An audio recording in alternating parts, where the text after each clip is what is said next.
Guys, कैसे हैं आप लोग। आशा करता हूँ आप सब अच्छे ही होंगे। स्वागत करता हूँ मैं आपका आपके अपने चैनल झारखंड जीएस पे, जिस पे आजकल हम लोग डिस्कस कर रहे हैं rapid revision course of modern India with others. अभी तक हमने 5 चैप्टर्स इसके कवर कर लिए हैं, जिसमें हमने बहुत कुछ जाना है। आज का हमारा टॉपिक है chapter number 6, freedom struggle of India part 3। आज हम कोशिश करेंगे कि इंडिया के इंडिपेंडेंस तक पहुंच जाएं 1947 तक। आइए शुरू करते हैं लेक्चर को।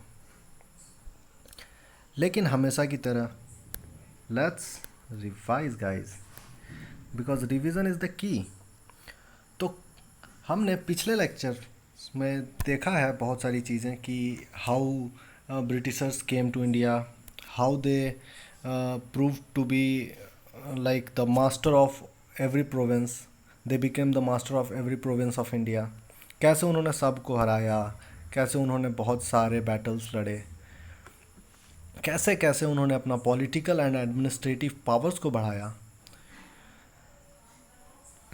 फिर कैसे उन्होंने पब्लिक को ऑप्रेस करना शुरू किया, और साथ ही रिसेंटमेंट जो क्रिएट हुई पब्लिक के अंदर वो कैसे हुआ। ये सब हमने पिछले लेक्चर्स में देख लिया है। फिर हमने देखा कि 1885 में एक बहुत ही इम्पॉर्टेंट चीज़ हुई है। 1885 में बन गया है इंडियन नेशनल कांग्रेस, और भारत की आज़ादी की लड़ाई को एक नई दिशा मिल गई है कांग्रेस के साथ, क्योंकि किसी भी लड़ाई को लड़ने के लिए एक प्रॉपर लीडरशिप की ज़रूरत होती है। And when Indian national Congress came into power, तो इंडियन नेशनल कांग्रेस ने एक सेंट्रल लीडरशिप दिया है पूरे इंडियंस को, पूरे ऑल ओवर इंडिया के लोगों को। अब जो है सो फ्रीडम स्ट्रगल एक प्रॉपर पाथ पे आगे बढ़ रही है। फिर हमने देखा कि 1915 में महात्मा गांधी आ गए हैं इंडिया में, और उनके आने के साथ ही next phase of freedom struggle शुरू होता है, जो कि गांधीयन फेज़ है। Gandhi was a believer of ahimsa paramo dharma. He is follower of truth. ही उनका तरीका सत्याग्रह का है। ही वॉन्ट्स कि ट्रुथ और अहिंसा से कोई भी कंप्रोमाइज़ ना हो किसी भी तरह से। तो हमने देखा है, पिछले ही लेक्चर में हमने देखा कि बहुत सारे गांधी जी के आते ही बहुत सारे रिवॉल्यूशन शुरू हो गए हैं इंडिया में, बहुत सारे मूवमेंट शुरू हो गए हैं जिनको लीड गांधी जी कर रहे हैं, जिसमें रॉलेट एक्ट हमने देखा है, खिलाफत मूवमेंट हमने देखा है कि कैसे हुआ है। उसके बाद हमने नॉन कॉपरेशन मूवमेंट देखा है, सिविल डिसोबीडियंस मूवमेंट भी हमने देख लिया। लेकिन सारे मूवमेंट्स के को एक पॉइंट पे लाके गांधी जी के द्वारा वापस ले लिया गया, क्योंकि हर मूवमेंट में कहीं ना कहीं थोड़ा मोड़ा वायलेंस हो गया। जैसे कि रॉलेट सत्याग्रह के टाइम में जालियांवाला बाग मैसेकर हो गया, जिसको कि गांधी जी ने हिमालयन ब्लंडर कहा अपने लाइफ का। मतलब हिमालय जितने बड़ा मिस्टेक है वो, जिसको कि भरा नहीं जा सकता। उसके बाद हमने देखा कि नॉन कॉपरेशन मूवमेंट के टाइम में भी वो चौरी चौरा इंसिडेंट हो गया, जिसके बाद उन्होंने वापस बुला लिया। सिविल डिसोबीडियंस मूवमेंट के टाइम में भी कुछ एजिटेशंस हुए थे पंजाब में, और इसी मूवमेंट के टाइम में लाला लाजपत राय को माथे पे डंडा लग गया लाठी चार्ज में, और उनकी डेथ हो गई थी। तो हर जगह हमने देखा कि वॉयलेंस जहाँ भी हो रहा था तो गांधी जी वापस ले रहे थे इन सबको, जो भी वहाँ पे मूवमेंट्स होते थे, बिकॉज ही बिलीव्ड कि अहिंसा को ही अपना टूल बनाए and there should not be any violence. तो ये हमने देख लिया है पिछले लेक्चर्स में। हम यहाँ तक पहुँच गए हैं। हमने यहाँ तक ये भी देख लिया है कि इरविन ने राउंड टेबल कॉन्फ्रेंस बुलाया है, और राउंड टेबल कॉन्फ्रेंस एक अच्छी पहल थी इरविन की तरफ से, लेकिन वो ज़्यादा फ्रूटफुल नहीं रही है। कोई भी राउंड टेबल कॉन्फ्रेंस ज़्यादा सक्सेसफुल नहीं रहा। उसके बाद हम पहुँच चुके थे यहाँ तक कि हम यहाँ पहुँच चुके हैं कि थर्ड राउंड टेबल कॉन्फ्रेंस हो गया था, जिसमें कि एक श्वेत पत्र आया है, जिसमें कि बात कही गई है गवर्नमेंट ऑफ इंडिया एक्ट 1935 लाने का। और यही गवर्नमेंट ऑफ इंडिया एक्ट 1935 मील का पत्थर साबित होगा, और हम जो आज इंडिया में रूल्स एंड रेगुलेशंस यूज़ करते हैं वो ज़्यादातर मोटिवेटेड हैं इसी गवर्नमेंट ऑफ इंडिया एक्ट 1935 का। हमारा कॉन्स्टिट्यूशन लगभग इसी का एक्सटेंशन है। इसमें जो रूल्स हैं वो हम डायरेक्टली फॉलो करते हैं और कुछ रूल्स हमने एक्स्ट्रा ऐड करे हैं अपने कॉन्स्टिट्यूशन के अंदर। तो इस तरह से ये बहुत ही इंपॉर्टेंट हो जाता है हमें पढ़ने के लिए, और एग्ज़ाम्स में अक्सर इससे क्वेश्चंस डेफिनेटली पूछ लेते हैं। तो आइए देख लेते हैं गवर्नमेंट ऑफ इंडिया एक्ट 1935 के बारे में। तो 1 अप्रैल 1937 को ये रूल लागू कर दिया गया है। तो गवर्नमेंट ऑफ इंडिया एक्ट 1935 आया है जिसमें कि ऑल इंडिया फेडरेशन की बात कही गई है। What is federation guys?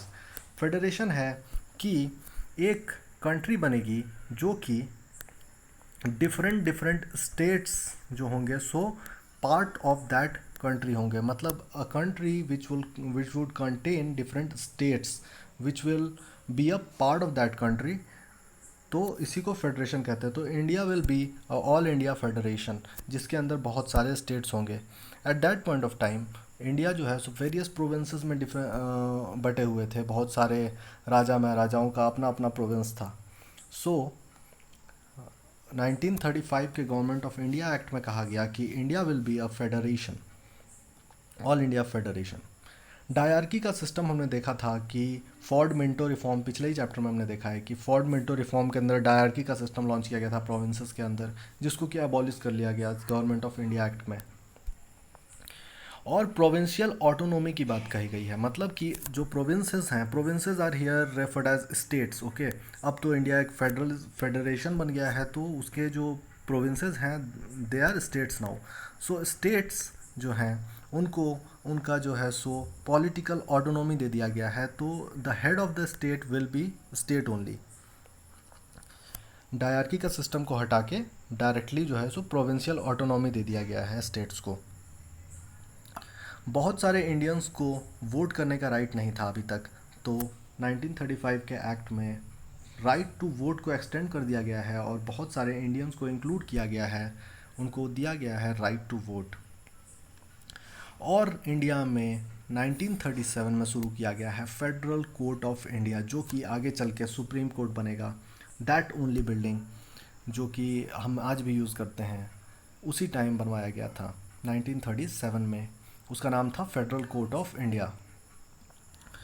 और साथ ही जो एडमिनिस्ट्रेटिव सिस्टम है उसको 3 लिस्ट में बांट दिया गया, जो कि आज भी हम यूज़ करते हैं, central list, state list and concurrent list. Similarly उसी तरह से गवर्नमेंट ऑफ इंडिया एक्ट के अंदर भी वैसे ही बांटा गया था। और यहाँ पे गवर्नमेंट ऑफ इंडिया एक्ट में ही 1935 के अंदर बर्मा को अलग कर दिया गया है इंडिया से। Burma was separated from India in 1937। Okay, so again in 1937 elections happened. Election हुआ है 1937 के अंदर जिसमें कि कांग्रेस जीत गई है। कांग्रेस ने इलेक्शन को कंटेस्ट किया है और कांग्रेस वॉन। उन्होंने गवर्नमेंट बनाई है, मिनिस्ट्री बनाई है प्रोविंसेस के अंदर। इन्होंने मद्रास में जीते हैं, ये बॉम्बे में जीते हैं, यूपी में जीते हैं, बिहार में जीते हैं, उड़ीसा में जीते हैं, और जो हैं सो उधर नॉर्थ ईस्ट स्टेट्स में भी जीते हैं, असम में। लेकिन वो वहाँ पे मेजोरिटी नहीं ला पाए हैं, तो वहाँ पे उन्होंने कॉलिजन गवर्नमेंट बनाया है वहाँ के लोकल गवर्नमेंट्स के साथ मिलके। तो कांग्रेस 1937 में जीत गई है इलेक्शन और सरकार बना लेती है। 1937 से 1939 तक इनकी सरकार चलती है। 1939 में सरकार गिर जाएगी। क्यों गिरी, आइए उसका रीज़न समझते हैं। सितंबर 1939 में वर्ल्ड वॉर सेकेंड के अंदर जो है सो जर्मनी ने पोलैंड पे अटैक कर दिया है। Germany invaded Poland and British plus France जो हैं सो जर्मनी के खिलाफ युद्ध करेंगे। तो वो डिफरेंट पार्टी में है। ब्रिटिशर्स जो हैं सो फ्रांस के साथ मिलकर लड़ेंगे जर्मनी के खिलाफ। इंडिया को भी वॉर में उतारना चाह रही है,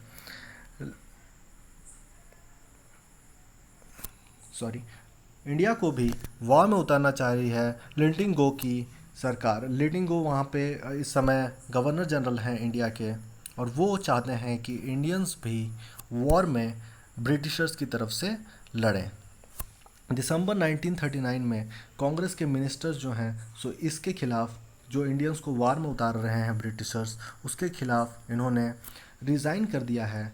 और वो चाह रहे हैं, उनका डिमांड ये है कि अंग्रेज़ जो हैं सो इंडियंस को किसी भी हालत में वॉर में ना उतारें। मतलब Indians would not participate in the second world war that will happen. Okay, उसी के साथ ही 1940 टू 1942 के बीच में जो है सो 1940 में अंग्रेज़ों की तरफ से अगस्त ऑफ़र लाया गया है। अगस्त ऑफ़र क्या है, वहाँ पे लिटिंगोज की जो ऑफ़र है, इसी अगस्त ऑफ़र को लिटिंगो का ऑफ़र भी कह लेते हैं, क्योंकि लिटिंगो उस समय के गवर्नर जनरल हैं, जिसमें कि वो चाहते हैं कि इंडिया के कुछ रूल्स एंड रेगुलेशंस को हम चेंज करेंगे और जो डिमांड्स हैं कांग्रेस की उनको हम मानेंगे, लेकिन बदले में जो है सो इंडियंस जो है सो सपोर्ट करें ब्रिटिशर्स का in the war. They want support of Indians in war.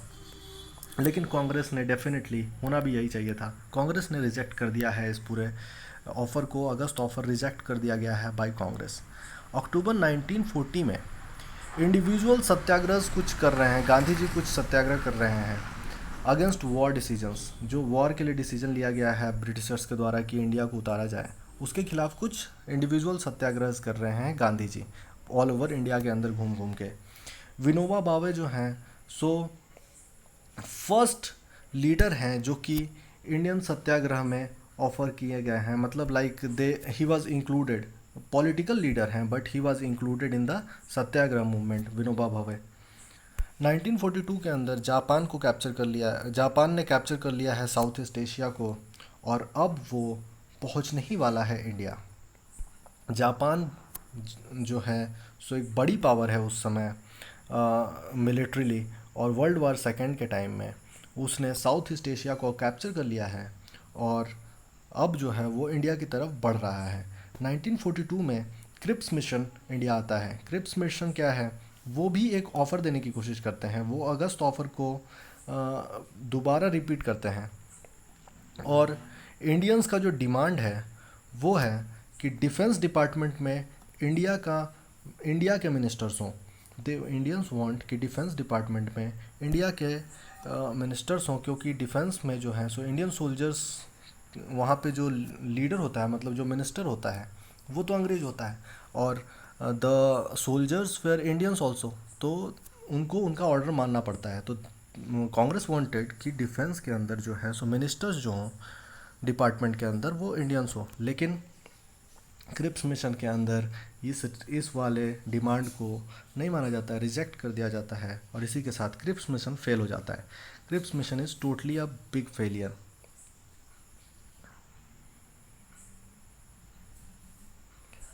और गांधी जी जो हैं सो क्रिप्स मिशन को एक नाम देते हैं, कहते हैं पोस्ट डेटेड चेक।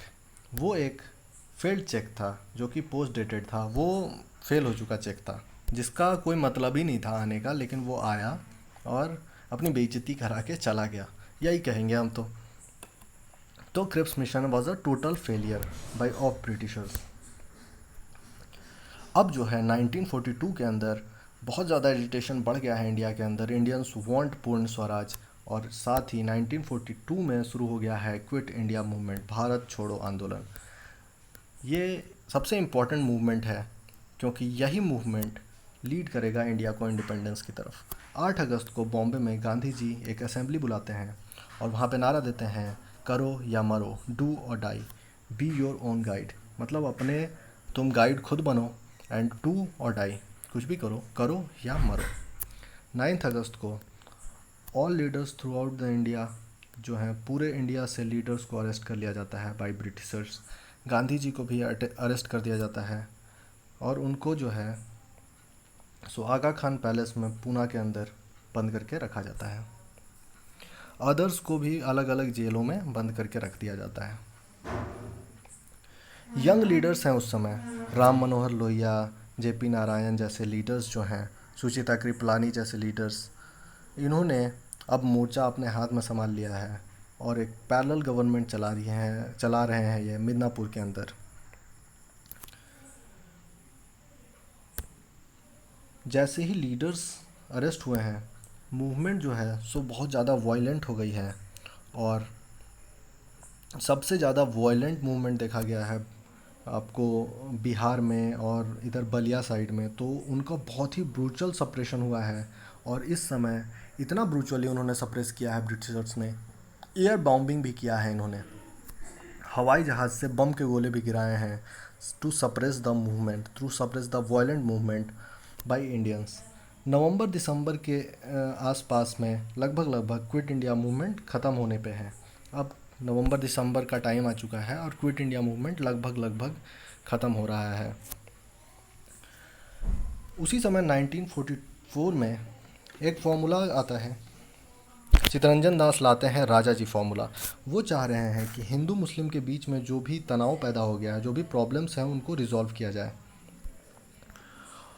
1945 के अंदर जून में शिमला कॉन्फ्रेंस बुलाई जाती है, वाइसरॉय वेवल, उस समय वाइसरॉय वेवल हैं, और उन्होंने एक कॉन्फ्रेंस बुलाई है, शिमला कॉन्फ्रेंस, और वहाँ पे ऑफ़र दिया गया है, उन्होंने एक ऑफ़र दिया है कि वाइसरॉय का जो एग्जीक्यूटिव काउंसिल होगा, जो उसके काउंसिल ऑफ मिनिस्टर्स होते हैं, उसमें जो है सो ऑल इंडियन मेंबर्स को हम इंक्लूड कर लेंगे। उसके अंदर सारे मेंबर्स जो हैं सो इंडियन होंगे, सिर्फ वाइसरॉय और सेना नायक, that means the army general and viceroy सिर्फ जो हैं सो रहेंगे बाहर के, लाइक अंग्रेज़ लोग, और बाकी जितने भी उनके काउंसिल में मिनिस्टर्स होंगे वो इंडियंस होंगे।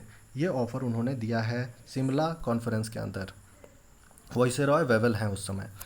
14 मेंबर्स होते थे उस समय के काउंसिल ऑफ मिनिस्टर्स में, जिसमें कि सेलेक्ट हुए हैं 14 के 14 इंडियन मेंबर्स, जिसमें 5 कांग्रेस के हैं, 5 मुस्लिम लीग के हैं, और 4 अदर मेंबर्स हैं जो कि और अलग अलग पार्टीज से हैं।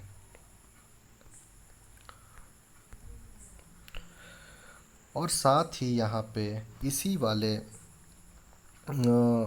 शिमला कॉन्फ्रेंस के अंदर कहा गया है कि मुस्लिम्स का जो नॉमिनेशन है, मुस्लिम के जो कैंडिडेट्स हैं जो इलेक्शन में उठेंगे, वो मुस्लिम ही होंगे, सिर्फ मुस्लिम्स की तरफ से, और उनको वोट्स भी जो हैं सो मुस्लिम्स ही देंगे। जिन्ना का यही डिमांड है, जिन्ना भी यही चाह रहे हैं, लेकिन यहाँ पे कांग्रेस ने इसको मना कर दिया है। Congress rejected this proposal, and Congress नहीं चाह रही है कि ये हो। 1946 के अंदर कैबिनेट मिशन प्लान आएगा। कैबिनेट मिशन प्लान के अंदर तीन जो है सो ऑफिसर्स को ब्रिटिशर्स ने भेजा है। Patrick Lawrence, Stafford Cripps and A V Alexander को भेजा है, जिसमें कि पैट्रिक लॉरेंस जो है सो चेयरमैन है कैबिनेट मिशन प्लान के। और ये mission plan, cabinet mission plan India आया है फॉर ट्रांसफ़र ऑफ पावर्स। वो अब चाह रहे हैं कि इंडिया को उसका पावर हम वापस कर दें और हम इंडिया छोड़ के चले जाएं। तो फॉर ट्रांसफ़र ऑफ पावर्स को डिस्कस करने के लिए ही कैबिनेट मिशन प्लान आया है इंडिया। उनका पर्पस क्या है? दे वांट कि एक कॉन्स्टिट्यूएंट असेंबली बनाई जाए और कॉन्स्टिट्यूशन फ्रेम किया जाए इंडिया का, और जितने भी प्रोविंसेस और स्टेट्स हैं उनको मेंबर बना दिया जाए इंडिया का, और उन मेंबर्स को इंक्लूड किया जाए उस कॉन्स्टिट्यूएंट असेंबली के अंदर जो बनेगी, जो कॉन्स्टिट्यूशंस को फ्रेम करेगी। तो इस तरह से प्रोविंसेस को 3 सेक्शन में बांटा है कैबिनेट मिशन प्लान के अंदर। उन सेक्शंस को ABC नाम दिया गया है। सेक्शन ए के अंदर Bombay, Madras, Bihar, UP, CP and Odisha, इनको इंक्लूड किया गया। इन प्रोविंसेस को ए सेक्शन प्रोविंस के अंदर इंक्लूड किया गया है। बी सेक्शन प्रोविंस के अंदर पंजाब, सिंध और नॉर्थ वेस्ट फ्रंटियर जो प्रोविंसेस हैं, गुजरात, राजस्थान, इनको इंक्लूड किया गया है। सी सेक्शन जो है उसमें बंगाल एंड असम, असम उस समय पूरा नॉर्थ ईस्टर्न है। ये जो आप सिक्किम से ऐसे ऐसे जाते हो और ऐसे अरुणाचल प्रदेश लेके ये बांग्लादेश उस समय इंडिया में है, ये पूरा पार्ट जो है, ये पूरा पार्ट जो है, so this all is Assam, ये असम असम है। तो असम एंड बंगाल, बंगाल इंक्लूडेड जो है सो सी सेक्शन है, section C of provinces. Muslim League जो है सो कैबिनेट मिशन प्लान से विड्रॉ कर लेती है।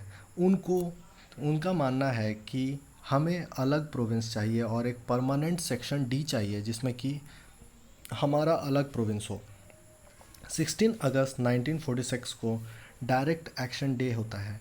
डायरेक्ट एक्शन डे मतलब कैबिनेट मिशन प्लान का जो डायरेक्ट एक्शन होता है, और वहाँ पे एक इंतरिम गवर्नमेंट फॉर्म होती है। वो ट्रांसफ़र ऑफ पावर हो चुका है।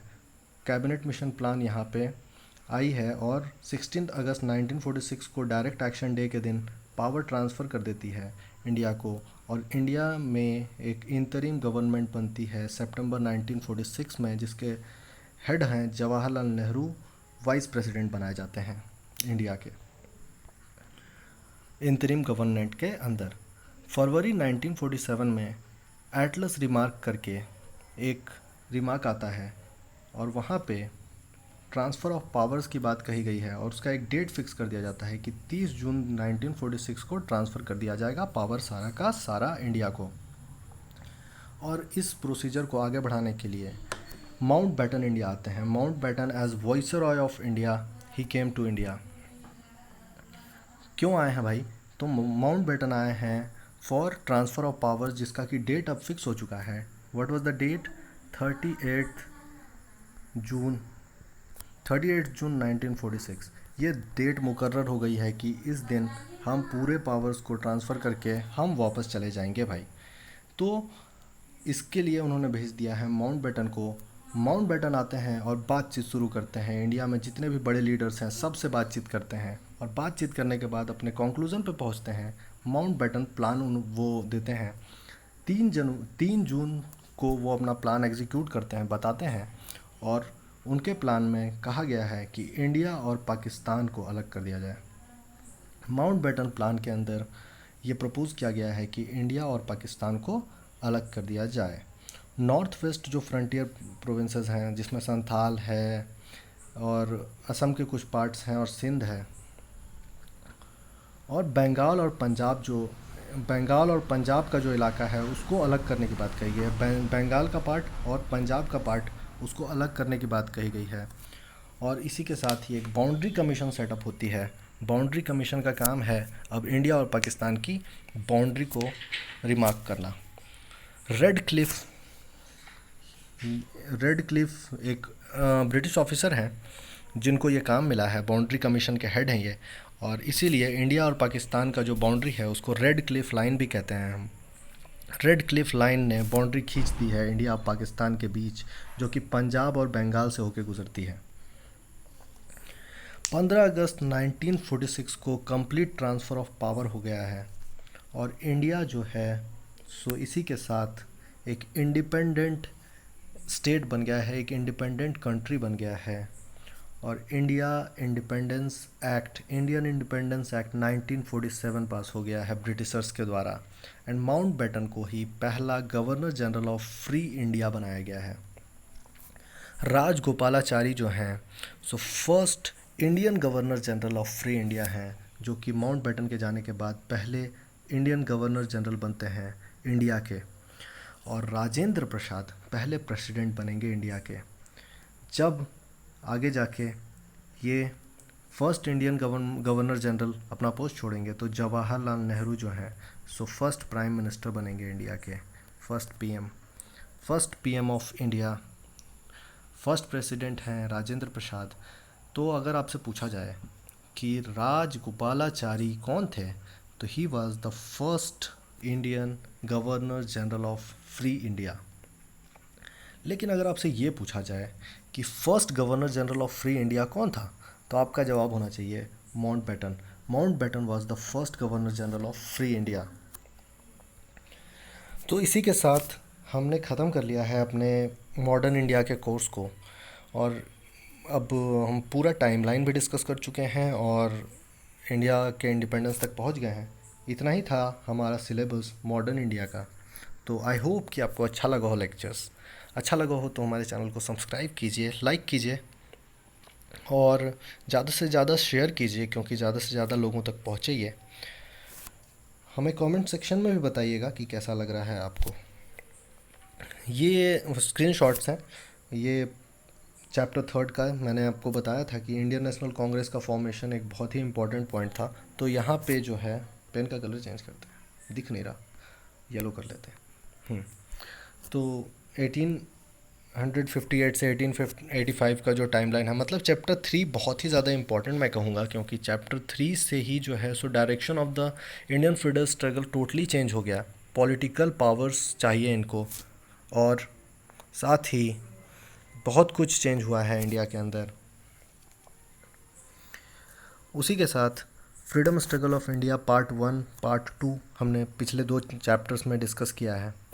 अगर आप ये वीडियो देख रहे हैं और अगर आपने पिछले वीडियोस नहीं देखे हैं तो प्लीज़ जाके आप पिछले वीडियोस को देखिए, क्योंकि वो बहुत ज़रूरी है।